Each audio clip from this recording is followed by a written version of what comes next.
No one knows what the future holds, but if a new house is in your future, I can help from a safe distance. I'm Nick Acosta, your downtown expert, and I'm hosting safe and sanitary open houses. Nothing is different except for temperature checks at the door and masks are required. But it still smells like there are fresh baked cookies in the oven. So come on by one of my safe and sanitary open houses, and I'll say welcome home from 6 feet away.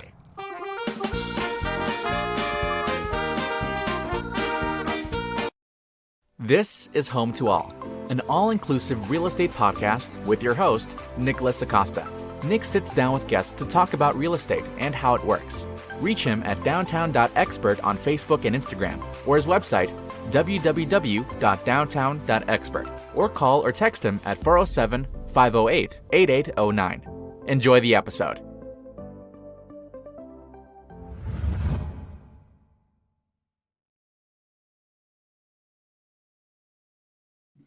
Hello, everybody. This is Nicholas Acosta, your host of the podcast Home to All, an all-inclusive real estate podcast, joining you today from downtown St. Petersburg, Florida.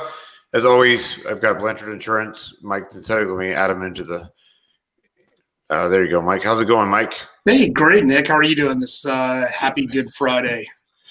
Oh, no. Yeah, it's an awesome Good Friday, and that's right. Easter's this weekend, too. So.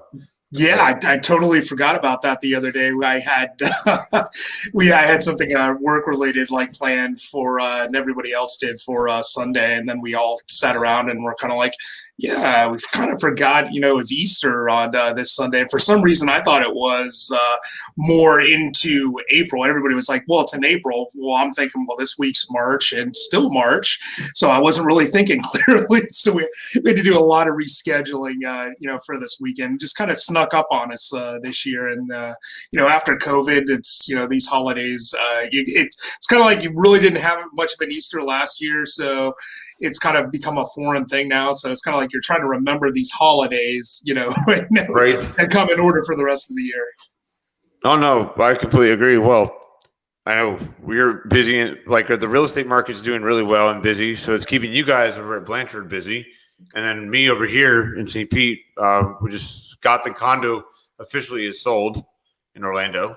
And so we have more roots down here in St. Pete. So I can completely understand. I even told Lee and some other people that I forgot it was a holiday weekend too. So it's all good. Yeah, I know. I'm sure, just like you said with the real estate market, I know, you're working 24/7, 365, and just like us over here, keeping the same pace, trying to keep up. How is the market over there, in St. Pete? I mean, I know we have our team of Haley and Antonio who are living actually downtown St. Pete and working out of there, and they've said it's been pretty crazy, but I just wanted to gather your thoughts on, where St. Pete was and where you see it going now. Oh, yeah, definitely. So just really quick, everybody, I was born and raised in St. Petersburg, Florida. So when I was a kid back in the 80s, it was not what it is today. But even a few years ago, it is not what it is today. It was actually still kind of a sleepy town for just visitors, pretty primarily. But as of right now, we are on the map like Miami. Miami still is on the map, but we're getting a lot more attention now just because we have a lot more new things going up, new condos going up. They do have down there as well, of course, in Orlando. But we were always known as the retirement city. Yeah. So nobody really saw us as a bustling metropolis like we are now. Yeah. And it used to be when I was growing up as a kid. And then when my grandmother was first, my dad, my late father, first moved to St. Pete back in the 70s, my grandmother and everybody in Tampa used to refer to St. Pete as the suburb of Tampa, is what they used to call it. So, but it's not that way anymore, for sure. So, no, I mean, everything I remember about, I've lived here since, the early 90s. And, St. Pete was the only time we really went to St. Pete was to see somebody's relative, see somebody's grandmother, or we went to the Dolly Museum over there. And that was pretty much it. Nobody really went over there. But it's amazing to see in Ybor City, obviously as we got older. But yeah, last couple times I've been over there down by the waterfront, where the Dolly Museum is, and, that area area to see these condo high rises going up and to see how it's really, matured, and to see more businesses there now, and even going out, across the bridge over to Clearwater to see, it's like even some of those communities, especially waterfront, starting to get, really developed. No, most definitely. And yeah, so I would say as far as our real estate market, I've actually, since I've been back, which is about almost 4 weeks now, actually been taking buyers out to leads that I've gotten that wanted to look at houses. And pretty much the same story as in Orlando. If there's a property on the market, the property's on the market for a day, and then they usually end up having about 8 offers in on the day one of listing the property. So there is a lot of competition here as well. Primarily probably because of cash buyers, but also we still have limited inventory out there. So, yep. Yeah, no, I'm seeing that. I'm seeing, obviously, the homes are being sold at, I'm seeing on an average, kind of where I live, from, even just like, 2018. I mean, some of the prices on some of the properties, I mean, my own property's gone up probably 75 to 100K. And from what I'm hearing is from a lot of the realtors we work with, and, yourself included, that even if, people are going, for, full price going to the table, there's competitors out there and counterbids that are coming in that are sometimes 25 50K like over ask, and it's crazy. And I've even seen it to where people are actually building houses.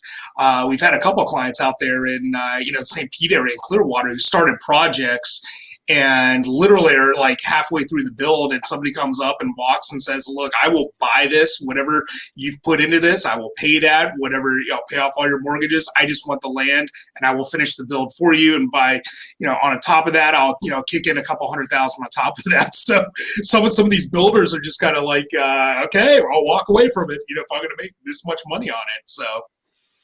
No, I completely agree.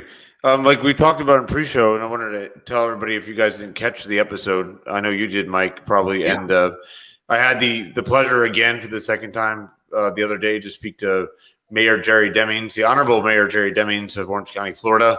And we were just talking about the Orlando real estate and Orange County real estate in general, as well as transit options and their plans for the future.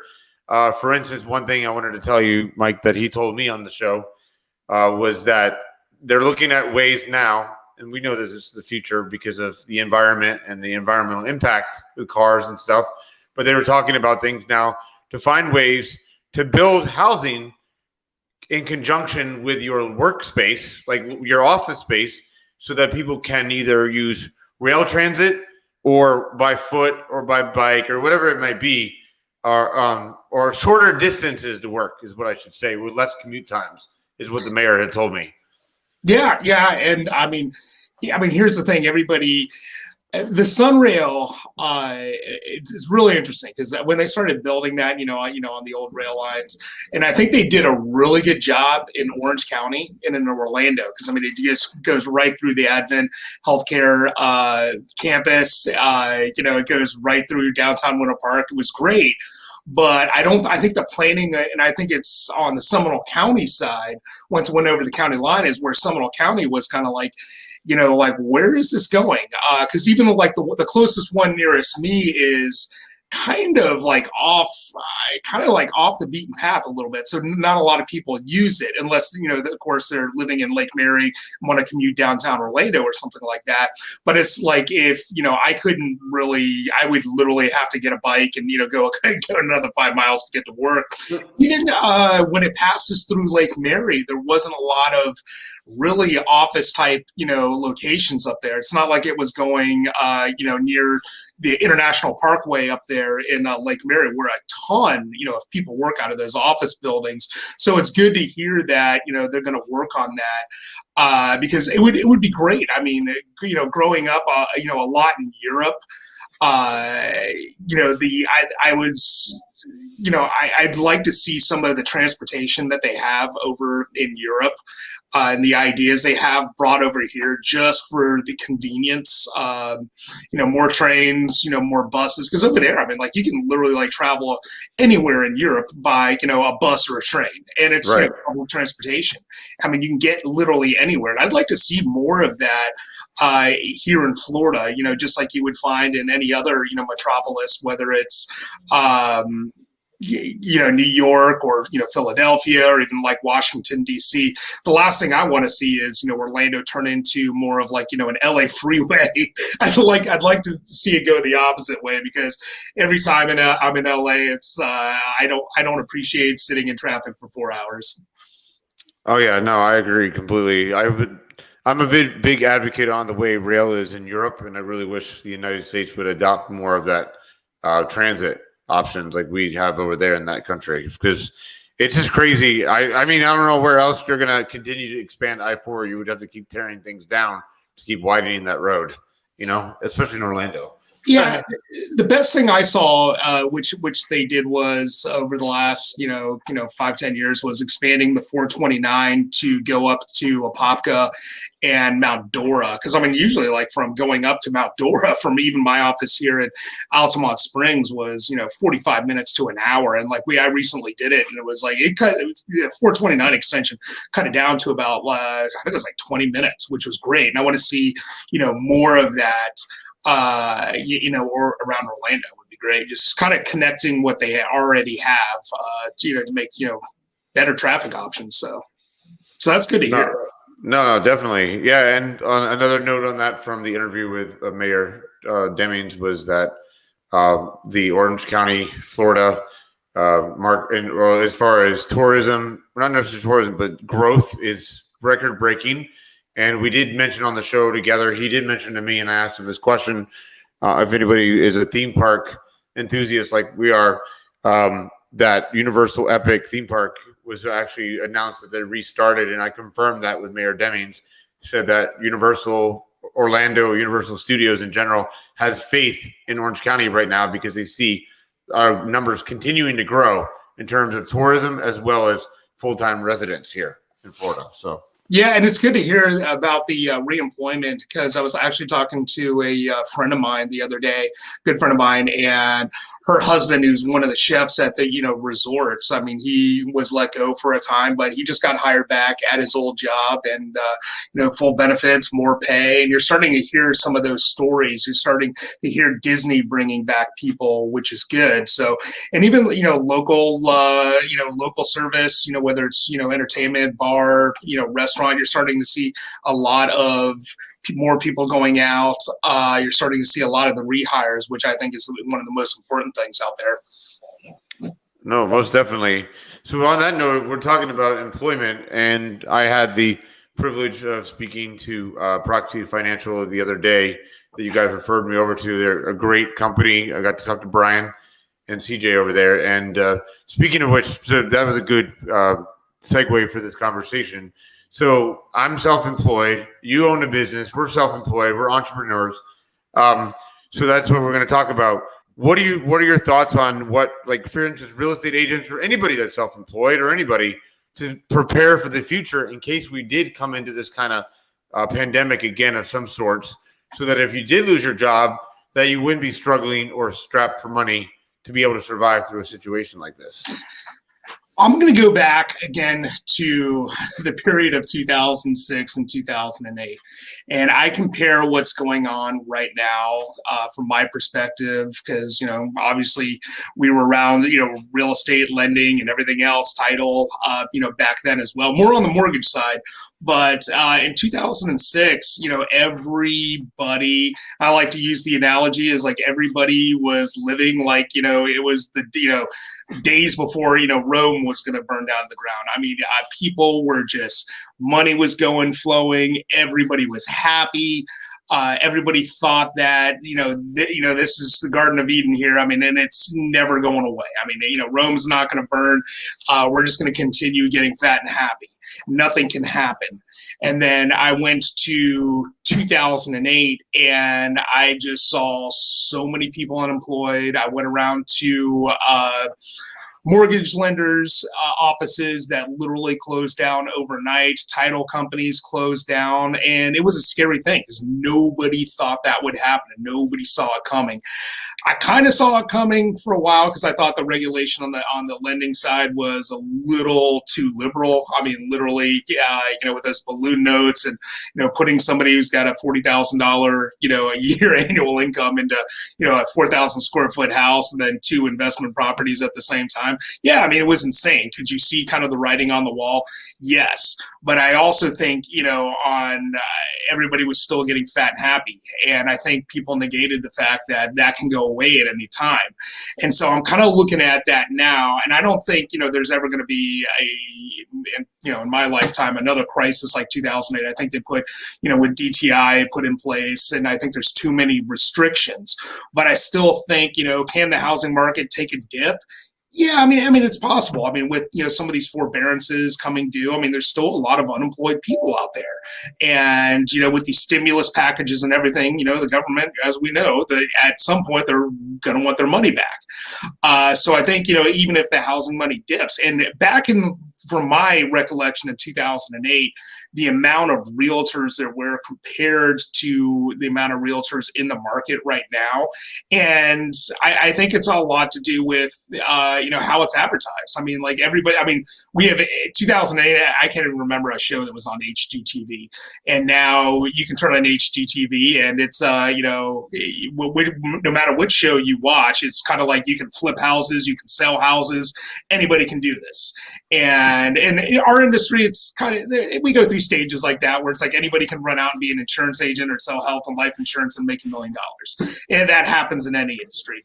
But what I'm still seeing a lot of that now, and I think there's so many people out there who have been doing this and are not well established. But I also see, from my perspective, I mean, there are a lot of people out there, going out and buying, G-Wagons and, Lambos and Ferraris and 5,000 square foot houses. Yes, that is still going on like it was in 2008. And I kind of look at it and I go, is anybody putting any money aside like right now? Who's planning for the future? What's the perpetuity plan here? What's going to happen? And that's I'm a big fan of that, of planning. Obviously in the insurance, what's the risk versus the reward? I mean, everybody says you're never going to file a claim, or that's not going to happen to me, and I see houses burn down all the time. So I'd like to see more, especially independent contractors like yourself, Nick, because like if something happens to you and you're a business owner running a brokerage, who's going to step in to take your place? Right. I mean, like, what if you just became disabled? They say you step off the curb, get hit by a bus. Is there disability in place? Is there life insurance in place? Am I leaving behind money? Do I have money? So if I cannot work and operate, what is my plan? And I don't see a lot of people, and that's the other misconception too. And I was actually having this conversation with Proxy the other day, which was about everybody, and it's the younger generation too. I mean, people between the ages of 20 and 40, but it's just they from what they see on TV, it's like, well, I can watch MSNBC and learn how to be a stockbroker, or I can invest in penny stocks, or I can read all the information I need off of Facebook and I can be an investor. Well, it's not exactly true. And some of these guys who have been doing this, who especially works for Proxy, who, sat on Wall Street for, 10 or 15 years experiencing the ups and downs of the market, they can tell you for a fact that it is not easy. It is very complicated. So does a good advisor come into play is it worth it? And the other conversation we really got into was, and I'm sure they probably had this with you, Nick, is like, what is your time worth? In regards to whether it's personal time or whether it's work time. Yes, could you go out and do all this planning yourself and invest in stocks and mutual funds and all that? Yeah, it might take you a year or two to kind of figure out the system. Well, you got to look at it from this perspective. In your business, time is money. So if you've wasted all this time doing this yourself, Are you out selling houses? Are you out buying houses? Are you investing in your own business? And if you can put a monetary amount on that and say, well, I've wasted all this potential earnings. I could have been earning millions, but no, I'm learning how to put money away for a job that's not really mine. And then even on lifestyle, and I look back at, my own experience where my dad passed away, my mom had all these investments tied up. And eventually we got to a point of I was like, you should stop trying to figure this out for yourself and go hire a planner. And she was retired, but it came down to quality of life. And I sat down and had a conversation with her. And I just basically said, you can put a dollar amount on your quality of life. You want to spend the next 2 years trying to figure this out and do your own investment strategies and whatnot? Or do you want to go travel? Do you want to go to the world? Because you can put a dollar amount on that lifestyle. And I don't think I know a lot of people are very prideful about that. But again, I don't go out there, you don't go out there and pretend to be, the greatest insurance agent in the world. And I don't go out to pretend to be the best realtor in the world.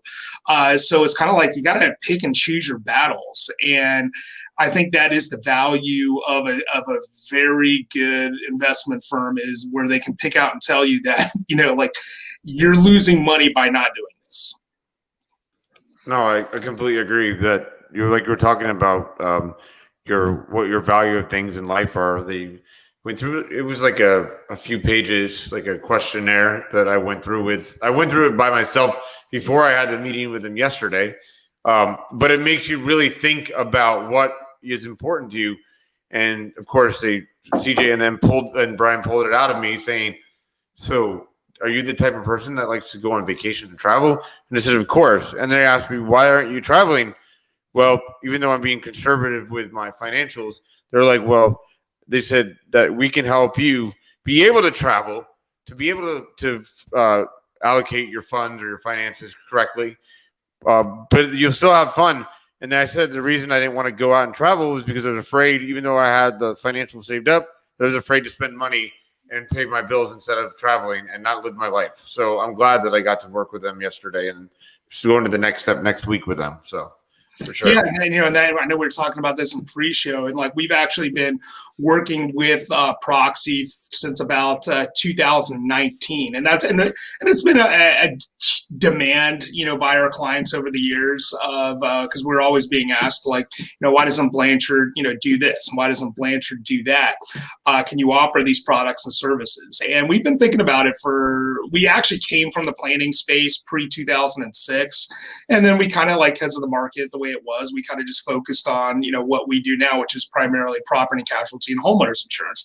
But by popular demand, we've been asked. So we just didn't fly out overnight and say, let's partner with this guy, or let's just open, I'm going to buy an Edward Jones franchise or anything like that. So we've really been spending 2 years working and going back and talking with Proxy and testing different ideas. So we are going to be probably opening a Blanchard arm where we hire some advisors that are going to come and work out of our offices on staff. And we really see a need for it. Not only because on our side, on property and casualty, it's really about protecting your assets, so nothing happens where you get sued and all your money's thrown away in the garbage. But it'd be really good to also have that counter conversation of, you do have these assets. Not only can we protect it, with insurance, but we can protect it with investments. We can protect it so you're going to have that money and help it grow over time. So that's really something that, we're focused on and excited to be partnering with them down the road. So, everybody should stay tuned, for that. It's just another kind of product and service we've always wanted to be offered. I think it's coming to fruition where we're actually going to be able to offer that to some of our clients. I think that's awesome and we talked about this, and anybody listening, that I'm a plan to talk to Mike sometime next week, but seeing about kind of combining stuff with the brokers as well, to be able to have something in place so that consumers can go to one place and get all their services taken care of and not have to go, because it's when you go to buy or you sell, especially when you buy a house, or even selling to or investing, it's kind of stressful that you have to remember, you have to call the utilities. Obviously there's utility partners out there, but then you got to remember who you got to find insurance, because if you have a loan, if you get a loan or something, like even if you don't get a loan, but if you get a loan, your lender says, well, you need to pick an insurance company that you see gets you the best quote and the best coverage. So there's that on your list. Then you have to remember about hiring movers. And I've been thinking about that idea too, Mike, like finding a moving company to partner with as well, so that they come to get everything under one roof if they choose to. Obviously, we can't force them, but if they choose to, we have it all available for them to make it easier. And that way, we take away a lot of the complexities and stress of somebody moving out of their house or their condo or wherever it may be. So, yeah, absolutely. And I mean, that actually brings up a good point. Actually, I'll explain this in two parts. Is like, you obviously have your own CRM, and I have my CRM for my industry, and our dashboards. And some of the conversations I've had with our provider, because I sit on one of their boards, is, we're always constantly discussing, like, I want to have a dashboard in front of me that has everything at the touch of a button. So if you like in yours, it's like, if I want to get an appraiser, I want to be able to go in my software and my app. I want it all in one place. I want to be able to click on a button. It gives me an appraiser, schedules it, signs it up. I want here for the title. I want here if repairs need to be made for the property. I want it all in one place. I want it just basically like a dashboard sitting in front of me. And that's, I think, with the technology side, I think we're getting there. And I'd like to see more technology like that. I don't want to, like, even on my own, my iPhone, I don't want to go to 50 apps anymore. I am so sick of doing that, and add-ons and in-app purchases and whatnot. I want it all in one place, because again, you go back to, what's my time worth, and is there a kind of place of value on that I'm not earning money from my business, or is it, I'm taking away from, my personal lifestyle, my recreation. And it gets to another point, and I know we've talked about this in the past, where I'm partnered actually in a wholesale coffee company out of Winter Park, but we're actually going to be launching a actual cafe concept. And one of the ideas, and probably in the next 2 or 3 weeks, but one of the ideas we were always discussing over the last 6 months was having a cafe concept where we did have a true concierge service, in like a flex workspace. So we're selling coffee, you can go there and work, everything is taken care of. But we're entertaining the idea of going what's the great thing about, going to a concierge at maybe a hotel like the Bellagio in Vegas? Well, I can get my dry cleaning there. I can get all these things. So we're talking about actually incorporating that. So while you're working, you could actually have somebody who's like, yes, I will go take care of your dry cleaning, pick it up. I will go to the grocery store for you. I will go fill up your car with gas, because that's the one thing I hate, and ashamedly, I hate at the end of the day where I'm like, I'm on my way home from work, or I got to go somewhere and I got to stop to fill up my tank of gas. And I was sitting there going I wish there was a service. Like, I had somebody in my office who's just like, I'm going to take your keys, go down and fill up your tank and come back. And we were just thinking of different ideas like that. And I think you will see a lot of businesses in the future start to combine that. So it is like a one-touch business. And I think you'll see that in a lot of real estate brokerages, insurance agencies, restaurants, concepts. And I think you'll see it in a lot of apps, because we've moved beyond, I think, having all these alternative solutions, because we're being overwhelmed. There are too many. But you got to think about, I got to go online later and order a water filter for my coffee business, and it's like, well, I'm going to go on Amazon, I'm going to do this, I'm going to search for a competitive price, when really all I want to do is click one button and have it done for me. And I think we're moving towards that, which is exciting, and I'm looking forward to it. I know, I completely agree. That gives you some ideas for our conversation next week anyhow, about working together or whatever, or partnering, or whatever you want to call it, starting next week when we talk, because I think that's the way. Maybe even having a real estate agent in one of those workspaces to have somebody on hand in case they need to get things taken care of, like looking for properties, but they're busy during the day working, so they have to have somebody close by that can help them, So yeah, absolutely. Awesome. It's getting to a point where it's about not only working smarter, but actually living smarter. And you're seeing, I'm sure your Facebook feed is, there where it's like everybody's doing self-improvement. I'm at the gym, I'm doing this, I'm eating healthy. But it also comes down to, I think the thing that everything's negating is like a lot of like, I think work-life balance can be more achieved with, better time management and, delegating and a lot of more outsourcing.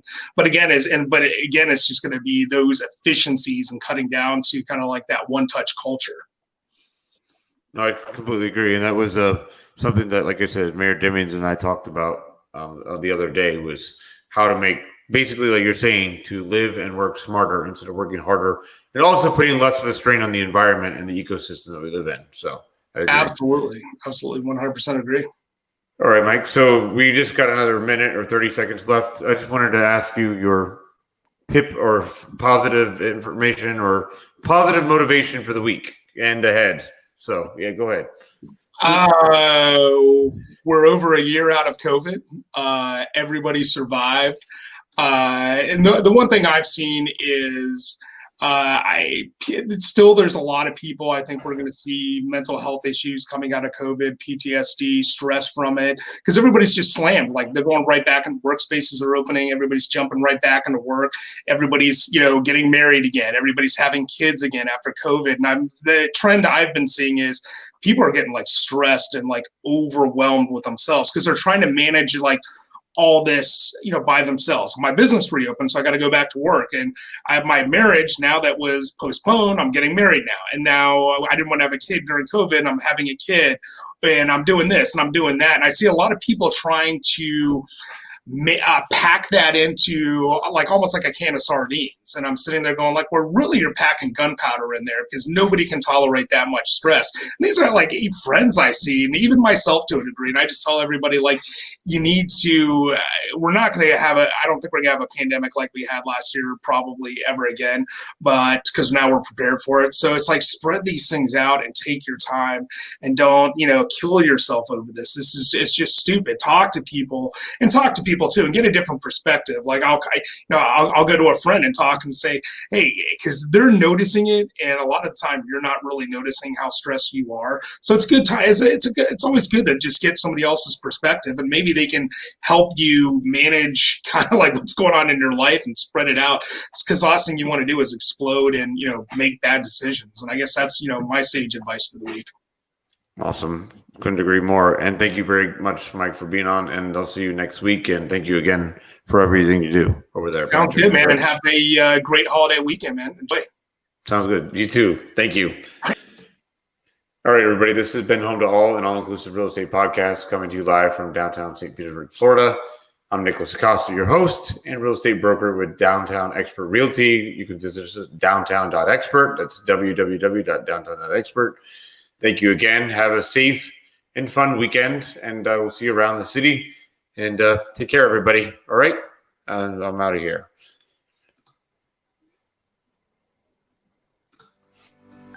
This has been Home to All, an all-inclusive real estate podcast. Find Nick on Facebook and Instagram at downtown.expert, and also his website, www.downtown.expert, or call or text him at 407-508-8809. Thanks for listening.